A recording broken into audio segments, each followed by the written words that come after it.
Carne Mountain High Route is located in the Glacier Peak Wilderness, which is part of Washington's Cascade Mountains. The route spans approximately 20 to 30 miles and involves 7,000 to 9,000 feet of elevation gain depending on the side trips you choose to take. My trip lasted 2 days and 1 night and included side trips up to Carne Mountain Summit, the Mount Maude Summit, and the Ice Lakes Basin. And this is a good entry-level high route since it has minimal Class 3 scrambling and limited route finding. That being said, it's still an aggressive hike that demands caution and prior experience. For those interested, at the end of the video, I will spend a couple minutes going into more details about this route.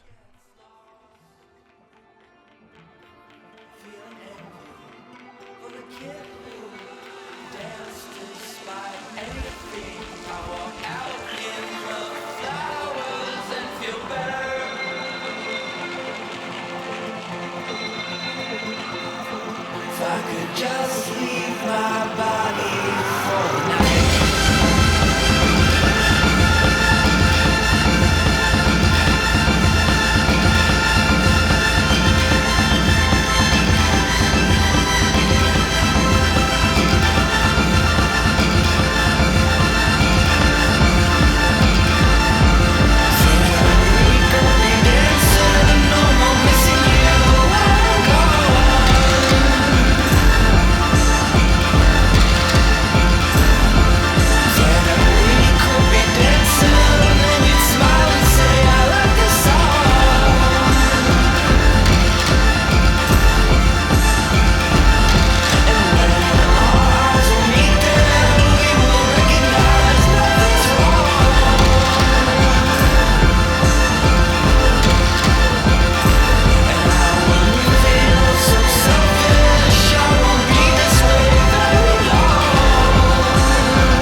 Hey, guy.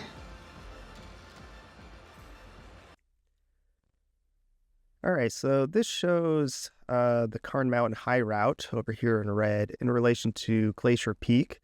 And I just show this because Glacier Peak is one of the prominent features of this route. You know, you're often up high along this ridge looking west, and you can get these really nice views of Glacier Peak, especially with, you know, the alpine larch kind of framing the peak a little bit. It's one of the highlights of this trip.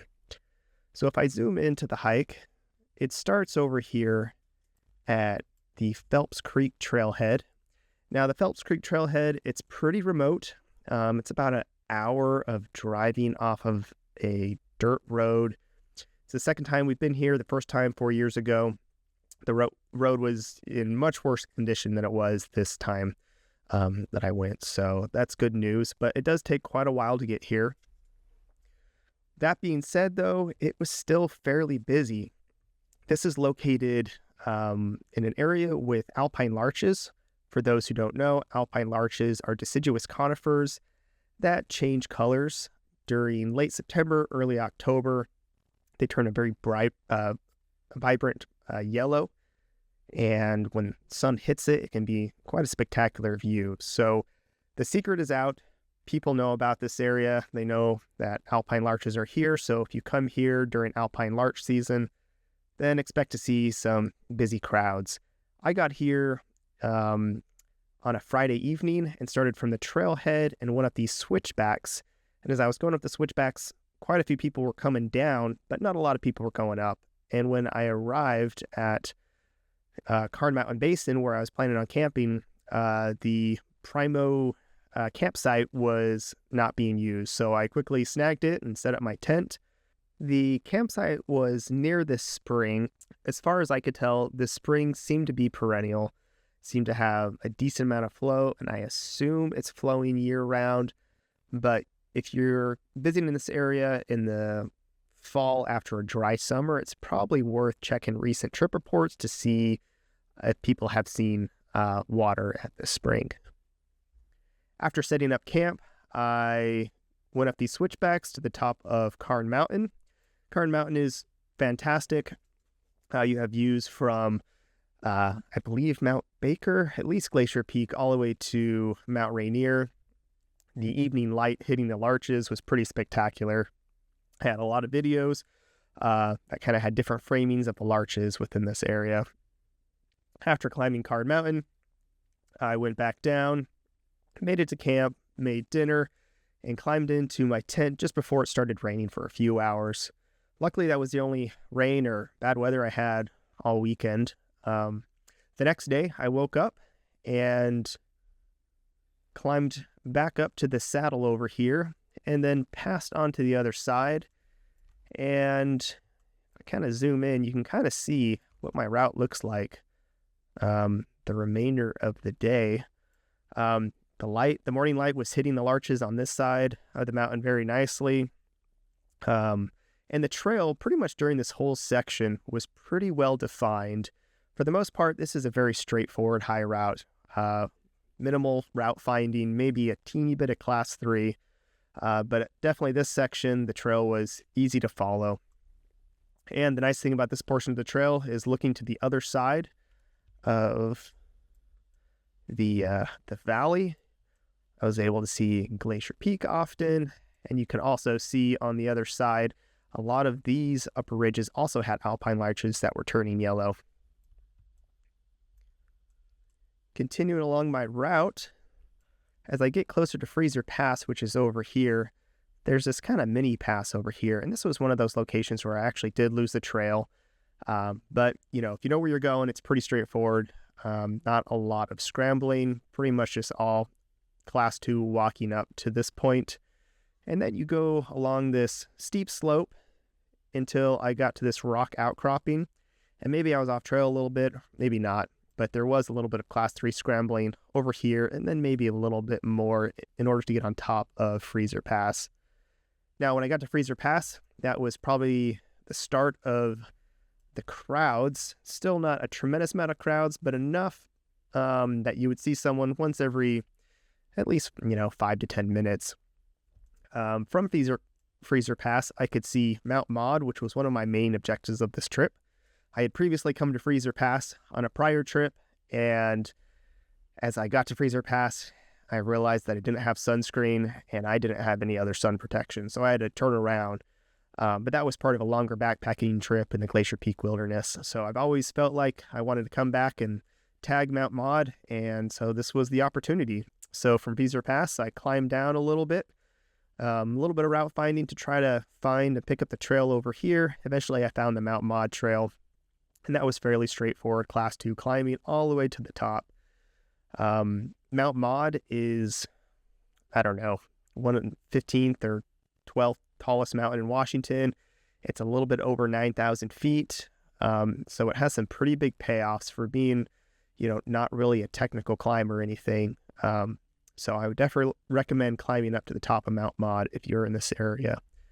After Mount Maude, I descended down and then went to the Ice Lakes Basin. That also required a little bit of route finding. The trail isn't super well defined from Freezer Pass all the way to Upper Ice Lake. I believe you can also go to Lower Ice Lake, but that's a little bit more involved than I wanted to do. So I just had lunch over here at Upper Ice Lake, looked at views of Mount Maude, and filtered a bunch of water. I thought this might be a 2-night, 3-day trip, So I thought I might be dry camping this night. So I wanted to be prepared for that. So I filled up a bunch of extra water and had a heavy water carry as I backtracked up to Freezer Pass. Now, after Freezer Pass, probably the most, I would say, mildly sketchy sections of the trail are located here. There's some steep class through to down climbing. The rock is pretty crumbly. There is some exposure, especially as you go over like this gully over here. And worst of all, there's often crowds in this area. At least there was when I was there. So as I was climbing down here with a heavy water carry, not quite the balance that I wanted, people were above me and I can hear some rocks kind of falling. So I kind of booked it faster than I would have preferred in this section of trail. But overall, this was probably the crux of the trip. But that being said, still fairly straightforward high route without too much sketchiness. After passing through there, once again, got very beautiful with a lot of alpine larches. This time with, now sun was hitting this side of the mountain pretty well. And so I had pretty good lighting over here. And I climbed down to Leroy Basin. Now, Leroy Basin is fairly popular because it is the base camp often for people climbing both Mount Maude and Seven Finger Jack. Seven Finger Jack is something I didn't do on this trip. I'd like to do it in the future, but it's a little bit more involved. Class 3 climb to the top. I was thinking about potentially camping at Leroy Basin. There is a backcountry toilet there, and there are some campsites, but everything was full. And honestly, the larches and the views there just weren't quite as good as what I had seen earlier in the day. So with that, I decided just to book it down on well-established but steep trail. Right before making it to the Phelps Creek Trail, I ran into a porcupine and hung out with him for a little bit, and then continued on my way back to the trailhead. So some overall thoughts about this route. My route was 23 miles with all my side trips. 2 days was plenty of time. I didn't need that third day. Maybe I could have spent another day camping here and doing Three Finger Jack. But with time constraints on my third day, I just wouldn't have had time to do that either way. So, 2 days was plenty of time. I think I did over around 9,000 vertical feet of elevation over these 2 days. If you don't have any side trips, I think it's more in the range of 7,000 feet of elevation. A lot of people would trail run this route. I liked going counterclockwise. It helped me, enabled me to camp at one of the prettiest campsites I've ever had in Carne Mountain Basin. And then it let me, kind of traverse along this area and enjoy some morning light on Glacier Peak. And it just worked out well. But, you probably have some benefits if you go clockwise.